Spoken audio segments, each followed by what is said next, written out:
તો મિત્રો હવેનો પ્રશ્ન છે બંધારણનો પ્રશ્ન છે અને પીએસઆઈની મુખ્ય પરીક્ષા 2022માં પૂછાયેલો પ્રશ્ન છે. પ્રશ્ન એવો છે કે ભારતીય સંસદમાં નીચેનામાંથી શાનો સમાવેશ થાય છે?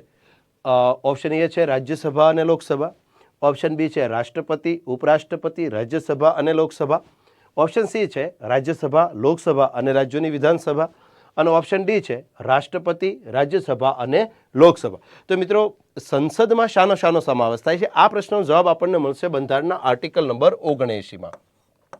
મિત્રો આર્ટિકલ નંબર 79માં સંસદની રચના આપવામાં આવેલી છે અને આર્ટિકલ નંબર 79 મુજબ જોવો તો ભારતીય સંસદમાં 3 વસ્તુનો સમાવેશ થાય છે: રાષ્ટ્રપતિ, રાજ્યસભા અને લોકસભા. અને તેથી હવે આપણે 4 ઓપ્શન જોતા જઈએ તો આપણને ખ્યાલ આવશે કે પહેલા ઓપ્શનમાં માત્ર રાજ્યસભા અને લોકસભા જ આપ્યું છે, રાષ્ટ્રપતિ નથી, એટલે આ આપણો જવાબ નથી. બીજું, અહીંયા બીજા ઓપ્શનમાં રાષ્ટ્રપતિ, ઉપરાષ્ટ્રપતિ, રાજ્યસભા અને લોકસભા આપ્યું છે, તો સંસદમાં ઉપરાષ્ટ્રપતિનો સમાવેશ થતો નથી, તેથી આ વિધાન પણ ખોટું છે.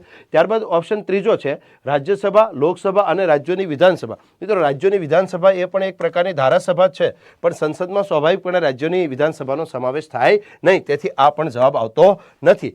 અને ચોથો ઓપ્શન છે ઓપ્શન ડી, રાષ્ટ્રપતિ, રાજ્યસભા અને લોકસભા. તો મિત્રો હમણાં આપણે અહીંયા વાત કરી એમ કે સંસદની રચના બંધારણના અનુચ્છેદ નંબર 79માં આપેલી છે અને આર્ટિકલ નંબર 79 પ્રમાણે ભારતીય સંસદને મુખ્ય 3 અંગો છે અને એ છે રાષ્ટ્રપતિ, રાજ્યસભા અને લોકસભા. તેથી મિત્રો આપણો જવાબ અહીંયા છે ઓપ્શન ડી, રાષ્ટ્રપતિ, રાજ્યસભા અને લોકસભા એ ભારતીય સંસદના મુખ્ય 3 અંગો છે.